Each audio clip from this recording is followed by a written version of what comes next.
God. Amen. Hallelujah. Hallelujah. I'm thankful to God also for this opportunity. Thankful to God that He allowed us to see the brink of a new year. Amen. And talking about pressing rewind, man. I know I'm not the only one in here that knows you probably shouldn't be here. Amen. Thank you, Lord.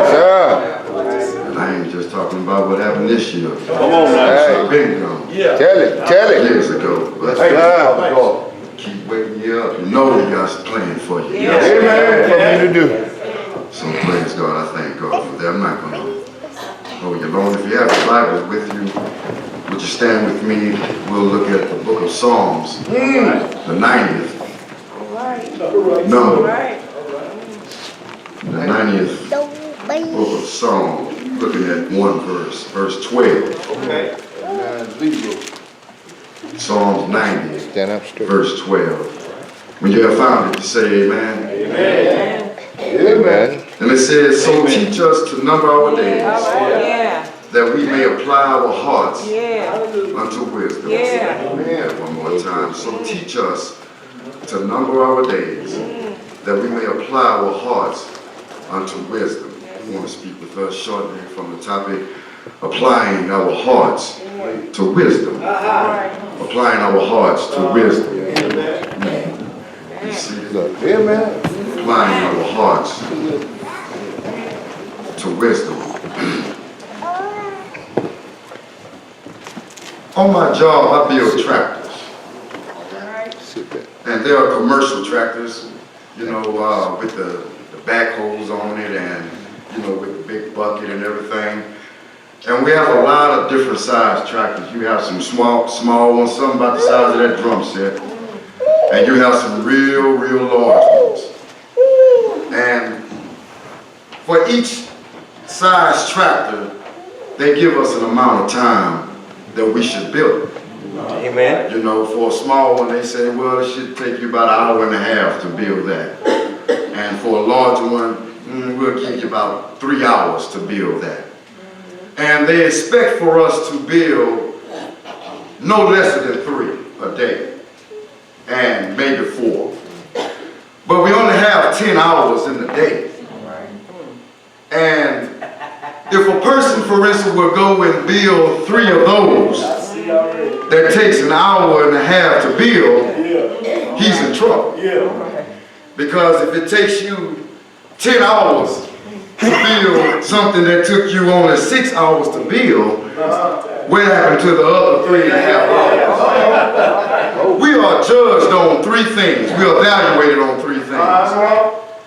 Efficiency, productivity, and quality. Amen. Efficiency basically is the time that it takes you to do what you do. If you're given 10 hours in a day, then it will be best to build at least some tractors that's going to take all of your time. Productivity we also evaluated on is, okay, in the 10 hours, how much did you build? Because you can build, for instance, however many one of them small ones you want to build, but you better build at least about 8 or 9 of them. But then you got quality. Quality says, okay, you finished building, but does it work right? Okay, you said you finished and you're quick and everything, but is there some leaks in your hose? And if it is, you might as well say you didn't build it. That's what I want to talk about this evening. Efficiency, productivity, and quality. Moses said, Lord, teach me to number my days. Because I know you are judging me based on efficiency. You have given me a certain amount of days. As a matter of fact, the Bible said our days are written in His book. Now, the only thing about that is we don't know how long we have. But we know He has given us some time. Like so many say, I know I shouldn't be here today. But even in knowing that, do I still respond in the right way? You see, the Lord says, I need you to be efficient In other words, take advantage of the time I'm giving you. Matter of fact, Jesus said, I must work the works of him that sent me while it is day. For the night comes and no man can work. So he lets me know that I have to apply my heart to wisdom to know that God has given me a set amount of days. Now watch this. No matter how good I am, no matter how not so good I am, he already has established my time on this earth. And he says, look here, I have given you work to do. And I've given you a time to do it. But it's not my fault if you go on and waste your time. There are some people on our job, you know, and they know we only got 10 hours to work, but a lot of them, man, we start at 7, but some of them won't start until 7:30. They'll be on the phone, and they'll just sit back and just look around and talk amongst each other. And I'm getting to work, man, because I know I got a lot of time. I mean, I got a lot of practice to do. But it's the same thing when you have Christian people. Come on now. Christian folks who know you don't have too much time. I mean, we'll go around and say, you know, I was blessed to see another day that I wasn't promised. But then we waste so much time. We'll wait until that then come around. You know what then is? I'm not going to serve you. Well, until you bless me a little bit better, then I'll devote my life to you. Lord, you give me a raise on the job, then I'll give you more of my time. Lord, you give me more money, then I'll give you more of my money. But in the meantime, we just wasting time, marking time. And I see the Lord looking high, sitting high and looking low, saying he just don't know. Time is running out. Judge him, not only the work he does, but by the time I gave him. I remember Mama leaving on Saturday morning going to work. And we knew she'd get off at 6 o'clock. And she said, I want the house clean by the time I get home. And me and my sister were acting like we started picking stuff up. All right, Mama, we're going to clean up as soon as we get the garage closed. We sit back down, turn on the cereal. And man, time flies when you're having fun. Because we'll look up, it's about 5:15. And she said, what you going to do? I'm going to get the dishes, what you going to do? And the garage comes up. And we'll go try to lock the door and try to do everything else. And then Mama come in, oh, she just look around, don't have to ask a word. And she already know we didn't do what she asked us to do. And she said, come on and line up. She'll go and get that belt. And she said, I gave y'all enough time to do what I asked you to do. Now then the Lord said, I'm giving you time right now. Right now. You want to look over in 2020, don't go in dragging your feet like you did in 2019. Come on now. Say it. It's about the efficiency. I don't know how long I have. So the time I got now, I better take advantage of it. And secondly, the productivity.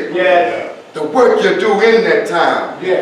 You know, while we're on the job, as I mentioned before, it's all right if you do some big, large tractors, because they give you 3 hours. They have a sheet that tell you how much time you're supposed to take on. So you do about 3 of those large ones, and you might have an hour and a half left, and you take it to the man. He's like, that's all right. I know you did a good one. You did some big ones, man. So you did some good productivity today, but you're judged on that. Versus the one who chooses to start at 7:30, who chooses to come back from lunch and break late, and then try to fill and fallow with those small ones, as if to say, as long as I'm doing a lot of these, then I'm all right. When they get into the office, he puts on the screen your production average, and it comes out to about 30%. And he said, well, you know, I did 4 tractors today. Yeah, I know you did 4, but when you measure it up to the time I gave you, it really didn't do nothing at all. Come on now. And let me ask this here. What has been our productivity in the past 365 days? You know, there are people, and I'm just talking about my job, because they give me a lot to talk about. There are people who miss a lot of days, but they come in one day and hustle and go and think that made up for the days that is. Come on now. Because we all about production. Yes, sir. I hear the Lord saying the church is all about production. Yes. You've been missing some days, but don't start patting yourself on the back if you want to lead us on now. You've been missing some days, but don't start getting all happy and stuff because you attended a church service. There's been 300 and some odd days you missed out of a whole year. Come on, you preacher. But now you show up one time and you call that production. Come on now. Say it ain't so. You missed a whole month, but you come back. You made it just in time for Mother's Day. You say, what else our production been? Jesus had 3.5 years. Yes. But he still fed the multitude. Yes, he had 3.5 years. But he opened the sight of the blind. Yeah. He had 3.5 years and he raised the dead, saying that, look here, it don't matter if you have 3.5 or 30. I'm giving you time and there is much work that you can do in that time. Because it ain't about the amount of work you do. If you do it for God, it will last. Yeah. Wow. Where are we? Show you right. Ask yourself, man, if I look back through this year, what has been my production? Yes. What have I produced for God? Yeah. And if not, what have I done with the time that he's given me? I believe the Lord has a receipt for everything he's given us. Everything. For the money he's given us, he has a receipt. I know what you spent it on. For the time he's given us, he has a receipt. I know what you spent it on. Look here, I gave you December 29th. I gave you a whole day. And I had some work for you to do, but you was too busy. Didn't want to do what I asked you to do. But praise be to God if he allows us to see another year. That's like the Lord said, look here, because check this out. On our job, in January, benefits start all over. Personal time start all over. All the benefits start all over again. You get all your sick days and all your vacation starts over in January. I see the Lord saying, look here, I'm going to give you another day. I'm going to give you another year. And I'm going to start you off fresh. Now let me see how I can work on that. I'm going to start your benefits all over again. But he does that every day anyway. His mercies are renewed every morning. But the question is, what are we producing with what he's given us? But lastly, I don't want to hold the time on the quality. Come on now. The quality of work. Amen. Like I said, a lot of people will rush, and our supervisors tell you, you know, look here, don't get into a hurry to try to do these tractors. And I know you may feel a little pressure. Don't get in a hurry where you hurt yourself or where you'll miss screwing the boat in or you'll miss something. Don't get in a hurry because the bottom line is the quality. Yeah, man. So you have to remember, when you build these tractors, we're selling them. And the people have to get good product. And if they don't get good product, they send it back. And you don't get paid. It's about the quality. And I hear the Lord saying, I know you may do a lot of work, but what about the quality? What about the quality of the work? Do you come and perform your duty any kind of way? Do you have anything on your mind when I ask you to do what I want you to do? You ever know somebody just do anything, any kind of way? Come on now. And then they want you to be appreciative of them because they did it, but the quality wasn't good, and you had to redo it again? You ever had to go back over somebody else's work? We turned them tractors in, and there was this one brother.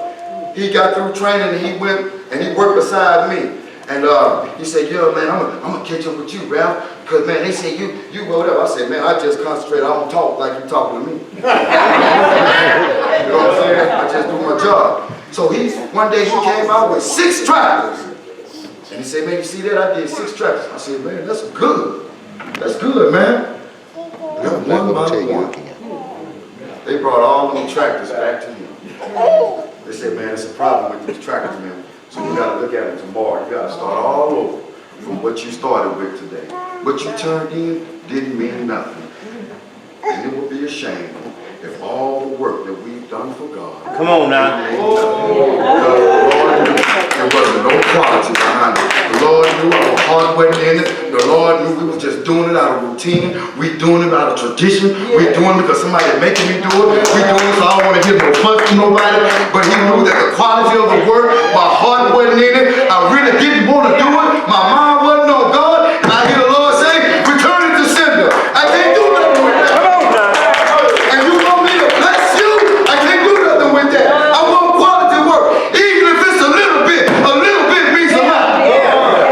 How do you know? Because the Lord had quality. Watch yourself.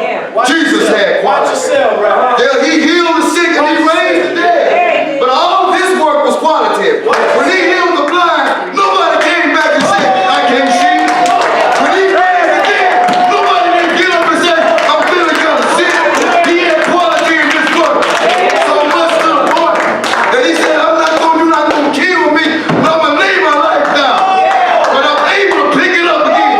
This is much quality in my work. And since he got up again, he said, look here, everything you do for God, I'm going to bless it. But you got to be efficient. You got to know that time is going by. But I want you to be productive. And while you're being productive, put your heart in it. Give me quality work. Put something in my hand that I can bless. Give me something that I can give back so it'll be a blessing. Amen. But most importantly, if you lift me up, I'll draw all men. To me, that's quality work. And what you do for God, he'll bless everybody else. What you've done for him. This year, change your mind. Change your heart. Realize that time is going by. Realize that God has given you a set amount of time. But he also given you work to do. Don't rush it and don't try to do it any kind of way. Take your time and walk with him. And he'll show you how to do it. When to do it. He said this will be quality work. One that I can be honored and glorified with. And because you honored me, I'm going to honor you. Because you glorified me, I'm going to lift you up.